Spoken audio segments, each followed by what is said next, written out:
Today I'm going to attempt to put this Outland Models pool kit together. So this kit comes as a 3D printed model and basically just needs a lot of painting, needs to have some resin put in as the water.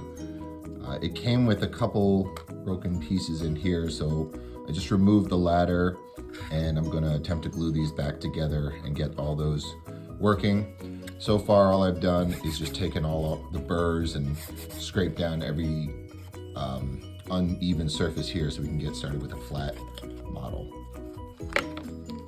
All right, I'm gonna go ahead and start by making this more complicated than it needs to be. For my purposes, I wanted to have lights on the pool and just to have it light up at night. I thought this would be a cool feature. So I went and bought these little LEDs that can be single LEDs. You just kind of break these off and you're left with these. So I'm just gonna go ahead and test these, make sure they're ready to go for our pool.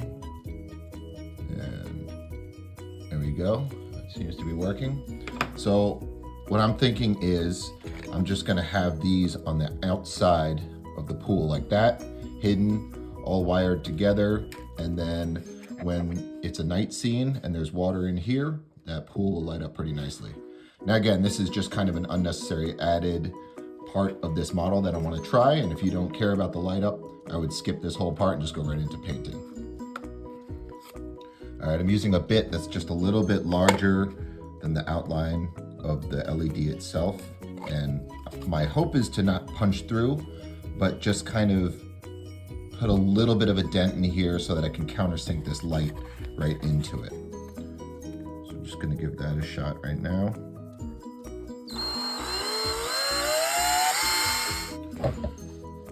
All right, so as you can see, I drilled just a little bit here just to kind of countersink that hole. So take the LED and you can pop it into this hole just so it's a little more flush to the surface when I glue it on there. And then the idea is that when I have that light, you can't see on the other side that there was any puncture. But when I put the light on, I can get that on there.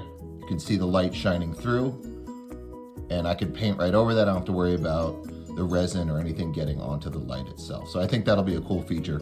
So I'm just gonna go ahead and drill the other 4 of these and then all the way around the pool, and then I can get to installing them.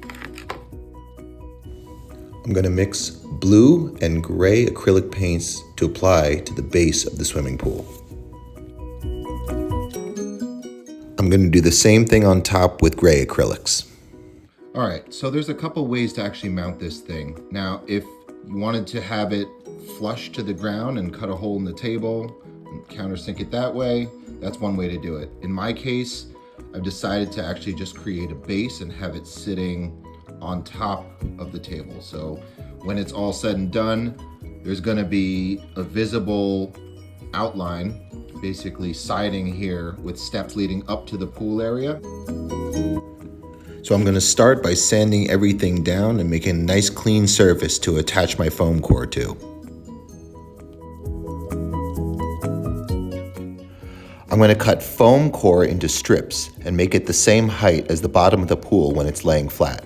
Then I'm going to hot glue them all together to create a sturdy box which acts as the base.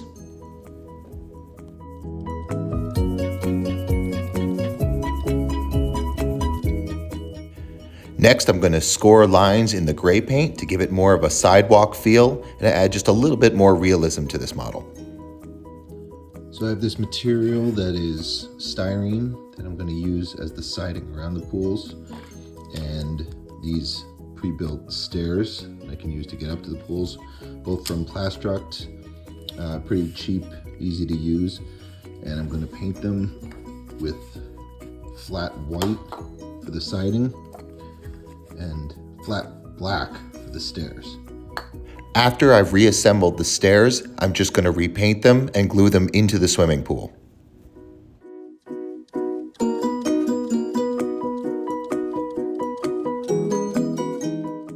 Using 16th inch chipboard, I assemble small platforms for the staircase to attach to.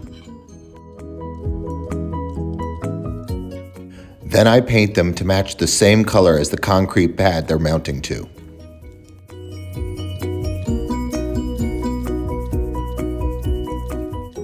Now I cut out my pre-painted styrene to use as siding.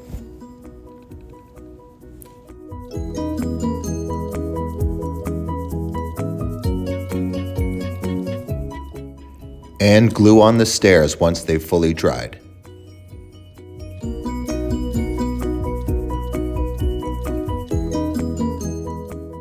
At this point, I'll use Tester's enamel to paint all the figures and umbrellas and the scenery that's going on the pool itself. The enamel holds pretty well, it looks good, and it doesn't smear when it's mixed with the resin.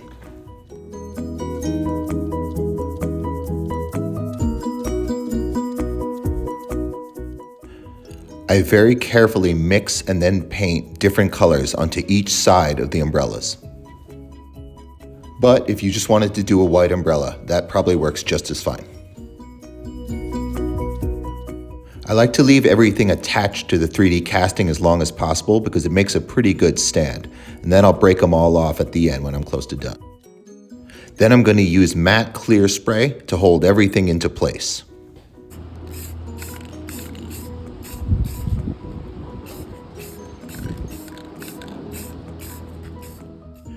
Using a combination of model glue and super glue, I place all the figures where I want them before the first resin pour.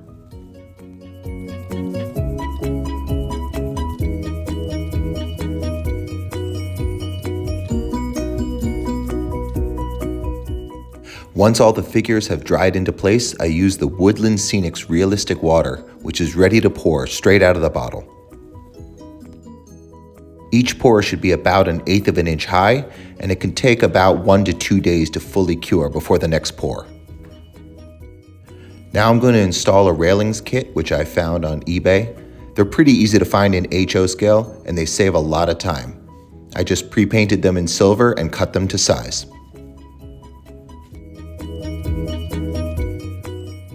I printed out a couple of signs that I made in Illustrator, so now I'm going to cut them out and get them into the model.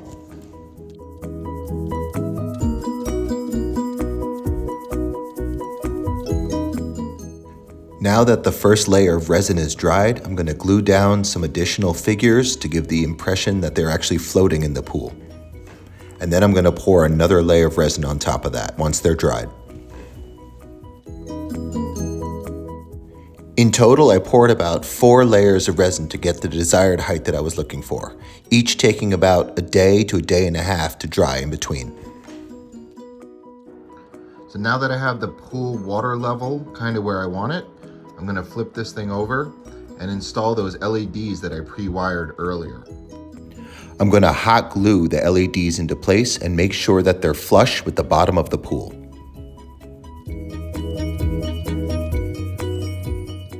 Now that the pool is pretty much done, at this point all that's left is to remove these remaining figures and pop them into place.